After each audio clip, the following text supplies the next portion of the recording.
जय श्री कृष्ण दोस्तों, कैसे हैं आप? अच्छी होंगी, स्वस्थ होंगे, अपने घरों में खुश होंगे। आपका बहुत बहुत स्वागत करती हूँ आपके YouTube चैनल पे। समस्याएं अनेक है, समाधान सिर्फ एक है।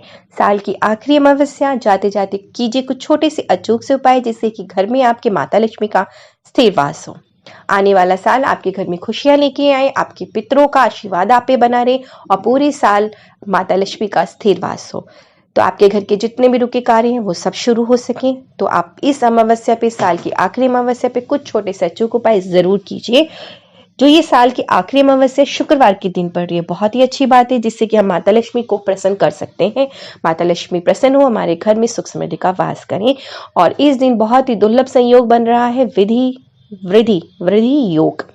वृद्धि योग का अर्थ ही आप सबको समझ में आ रहा है, जिससे कि आपके जितने भी कार्य अगर रुके हुए हैं वो सारे कार्य शुरू हो जाएंगे। आपके व्यापार में वृद्धि होगी, कारोबार में वृद्धि होगी, आपके घर में माता लक्ष्मी का स्थिर वास होगा, आपके पितरों का आशीर्वाद आपको प्राप्त होगा। तो इसलिए ये जाती हुई अमावस्या, साल की आखिरी अमावस्या पे जरूर कुछ छोटे छोटे से अचूक से उपाय कीजिए, जो बहुत ही सरल है, बहुत ही आसान, मगर बहुत सटीक है। अगर ये उपाय आपने विश्वास और श्रद्धा के साथ किए तो आपके ऊपर माता लक्ष्मी का आशीर्वाद प्राप्त होगा, अपने पूर्वजों का आशीर्वाद प्राप्त होगा। अगर कुंडली में पितृदोष है तो वो भी शांत होगा, घर में पितृदोष है तो वो भी शांत होगा, आपकी समस्याओं का समाधान होगा। अगर किसी भी प्रकार की समस्या है तो आपने इस दिन करना क्या है, सर्वप्रथम आप स्नान आदि कीजिए। स्नान करते समय अगर संभव हो सके तो आप किसी पवित्र नदी में स्नान कीजिए। नहीं कर सकते हैं तो आप अपने नहाने वाले जल में गंगा जल की कुछ बूंदे मिलाइए और स्नान कीजिए। स्नान करने के बाद आपने तांबे का लोटा लेना है, उसके अंदर आपने रोली और काला तिल मिलाना है और लाल पुष्प मिला के आप जल तैयार कर लीजिए। यह जल आप से ही आपने सूर्यदेव को अर्घ्य देना है। सर्वप्रथम अर्घ्य देते समय आप सूर्य देव से अपनी इच्छा प्रकट कीजिए कि आपके घर में सुख समृद्धि का वास हो, आपके पितृ शांत रहे, अपना आशीर्वाद आप पे बनाए रहे, माता लक्ष्मी स्थिर वास करे।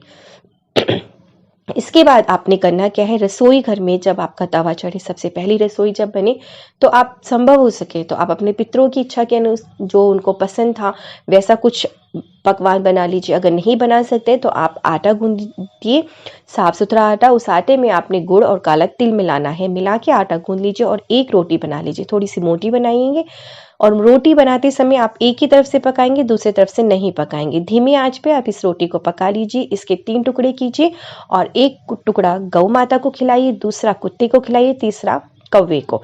इस तरह से आपने जीव जंतुओं और जानवरों को भोजन देना है। अपनी क्षमता अनुसार जो दान कर सकते हैं जरूर दान कीजिए इस दिन। अब आपने करना क्या है, आपने इस दिन माता लक्ष्मी को प्रसन्न करना है कि जिससे कि आने वाले साल में माता लक्ष्मी की कृपा दृष्टि बनी रहे, आपके घर में सुख समृद्धि का वास हो। तो इस दिन आपने एक छोटा सा गुड़ का टुकड़ा लेना है जो माता लक्ष्मी को अर्पण करना है। पूरे दिन आप रखे रहने देंगे। शाम के समय आपने माता लक्ष्मी के समक्ष 5 बाती, गोल बाती जो होती है, घी में भिगो लीजिए और 5 दीपक ऐसे बनाइए। उससे आपने माता लक्ष्मी की आरती करनी है। या तो पंचमुखी दीपक हो, उस तरह से आप दीपक ले लीजिए, उसमें आप बाती बना लीजिए और उससे आपने शुद्ध देसी घी डाल के माता लक्ष्मी की आरती कीजिए। आरती करने के बाद संभव हो सके तो आप खीर इस दिन जरूर बनाएं। खीर का आप भोग माता लक्ष्मी को दें और सभी लोग बाद में प्रसाद स्वरूप उसे ग्रहण भी करें। अब आपने जो गुड़ का टुकड़ा चढ़ाया हुआ था वह गुड़ का टुकड़ा आप ले लीजिए और लाल कपड़े में बांध के अपने धन रखने स्थान पे या तिजोरी में कहीं पे भी इसे रख दीजिए। इसे आप पूर्णिमा तक रखा रहने दीजिए।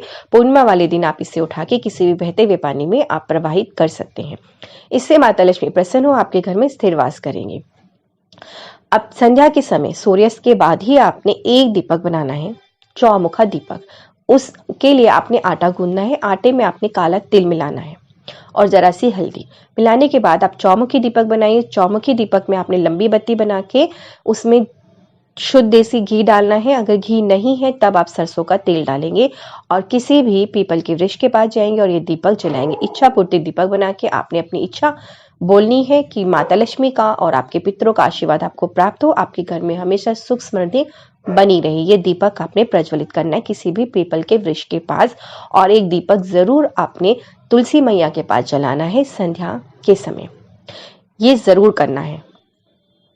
अब जैसे कि अमावस्या है और अगर आपने शनि देव को प्रसन्न नहीं किया तो फिर क्या बात, तो शनि देव को आपने जरूर प्रसन्न करना है। अमावस्या के दिन आप किसी भी शनि मंदिर चले जाइए, वहां पे आप काली तिल, काली उड़द और कील, 2 कील और सरसों का तेल, आप ये सारी चीज़ें शनिदेव के ऊपर अर्पण कीजिए। अर्पण करने के बाद आप मिट्टी का दीपक लीजिए, उसमें आप लंबी बत्ती बनाइए या गोल बाती बना के, आप कैसी भी बाती बनाइए, और उसमें सरसों का तेल डाल के एक दीपक जरूर प्रज्वलित कीजिए शनिदेव के समक्ष, और अपनी इच्छा बोलिए कि ये जाने वाला साल जैसा भी गया बहुत अच्छा गया, अब आने वाला साल आपके लिए बहुत सारी खुशियां लेके आए, आपके जीवन में हमेशा सुख समृद्धि बनी रहे, आप अपना आशीर्वाद हम पे हमेशा बनाए रखिएगा। इस तरह से प्रार्थना करते हुए शनिदेव को भी जरूर प्रसन्न कीजिए। अब रात्रि में आपने सोने के समय पे क्या करना है, अपनी रसोई घर जरूर साफ करेंगे, गंदा नहीं छोड़ेंगे। साफ करने के बाद आपने क्या करना है, अगर आपके घर में दक्षिण दिशा है, आप वहां पे दीपक प्रज्वलित कर सकते हैं अपने पूर्वजों के नाम से, तो जरूर दीपक प्रज्वलित कीजिए। अगर संभव नहीं है कि दक्षिण दिशा ऐसी नहीं है कि आप वहां पे एक दीपक जला सके पूरी रात्रि के लिए, तो फिर आप अपनी रसोई घर को साफ सुथरा करने के बाद आप वहां पे पानी का स्थान जो होता है, जहाँ पे पानी होता है, वहां पे उस जगह पे आपने एक दीपक जलाना है। जो संभव हो सके कि अगर पूरी रात्रि जलेगा तो बहुत अच्छी बात है। पूरी रात्रि के लिए आप उसमें घी, सरसों का तेल, तिल का तेल कुछ भी डाल के एक दीपक जरूर जलाएं अपने घर में। अगर आप आटे का बना रहे हैं तो अगले दिन सुबह उसमें से वो रुई हटाने के बाद, बाती हटाने के बाद, ये जो आटे की लोई बना के आप गौ माता को खिला दीजिए। इसलिए शनिवार का दिन है। अगर नहीं तो फिर आप किसी भी, जो भी आप मिट्टी का दीपक या फिर किसी भी धातु का जो भी दीपक है, आप उसके अंदर भी ये दीपक जला सकते हैं अपने रसोई घर के पानी के स्थान पे।